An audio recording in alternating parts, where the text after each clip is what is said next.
ስሜ አስቻለው ሱባኔ ይባላል። የዚህ ኮሌጅ ዋና ዲን ነኝ። አሁን የምንገኝበት ክፍል የጋርመንት ፕሮዳክሽን ትሬኒንግ ሴንተር ነው። ጋርመንት ዲፓርትመንት ቴክስታይል ኤንድ ጋርመንት በሚል ስልጠና ኮሌጁ ከተቋቋመበት ጊዜ ከ1995 ጀምሮ ይሰጥ ነበረ። አሁን እዚህ ስልጠና ላይ የምታዩቸው ግን አጫጭር ስልጠና የሚሰለጥኑ ናቸው። ምናልባት ከዚህ ጋር ማያያዝ የማነሳው አጫጭር ስልጠናው ፈንድ ተደርጎ ነው ትሬኒንጉ እየተሰጠ ያለው። ፍጹም ባህሩ መታሰቢያ ፋውንዴሽን ውጭ ሀገር ያለ ድርጅት ነው። ለእያንዳንዱ ተማሪ በአጫጭር ስልጠና 6 ወር የሚቆይ ነው። እስከ 4000 ብር በፐር መንዝ ባንድ ተማሪ ክፍያ እየፈጸመ ስልጠናቸው እንዲማሩ። ምናልባት ይሄ ሲያደርግ ፈንዱ ዝም ብሎ ሳይሆን ያው ክራይቴሪያ ኖሮ ሰሌክት የተደረጉ ናቸው። ፋይናንሻሊ ዲሴብልድ የሆኑና ሰፖርት ቢደረጉ ቲቬትን መማር ፍላጎት ያላቸው ተማሪዎች ሰሌክት ተደርገው የጄንደር ኢሹ 50% እንዲሆን እንደዚህ ክራይቴሪያ የሚተደርጉለት አብዛኛው የተቀመጡ ክራይቴሪያዎች ሚት ያደረጉ የቀበሌ ሊቀመናብርት፣ የወረዳ አስተዳደር፣ የከተማ አስተዳደር ትምህርት ጽሕፈት ቤት ተሳትፈውባቸው በየኤሪያው ላይ ሰፖርት ሌተር ይዘው መጥተው ከመጡ በኋላ ከመጡ 30 ተማሪዎች 30 ነው የተፈቀደልን። 30ዎቹ ሰሌክት አድርገን ከነዚህ መካከል ይሄ ዲፓርትመንት የመረጡት አሁን እዚህ ጋር የምናያቸው ተማሪዎች ናቸውና ያው ሌሎቹ እዛ ከፍ ብለን እንንቀሳቀስ ወርክሾፖች ላይ እናገኛቸዋለን።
ከጋርመንት ዲፓርትመንት ከነበርንበት የቀጠለ ነው። ልክ ቅድም እንዳነሳሁት የ6 ወር አጫጭር ስልጠና የሚሰጥበት ሙያ ነው። ይሄኛውም ፈርኒቸር ዲፓርትመንት ነው።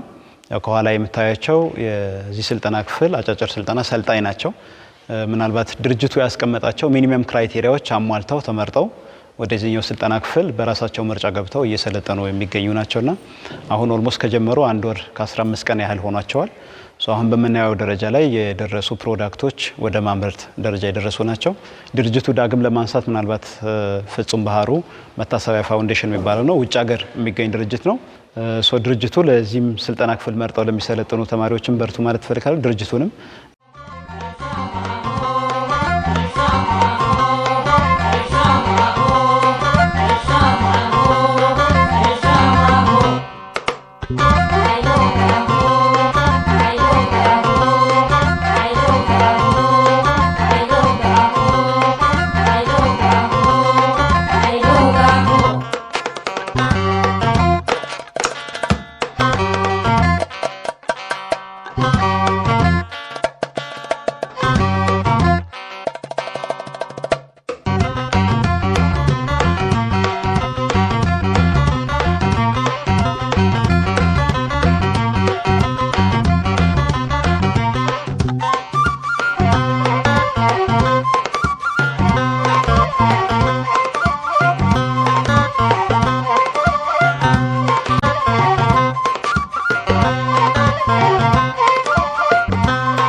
ያው ከቅድሞቹ ካየናቸው ወርክሾፖች የቀጠለ ነው።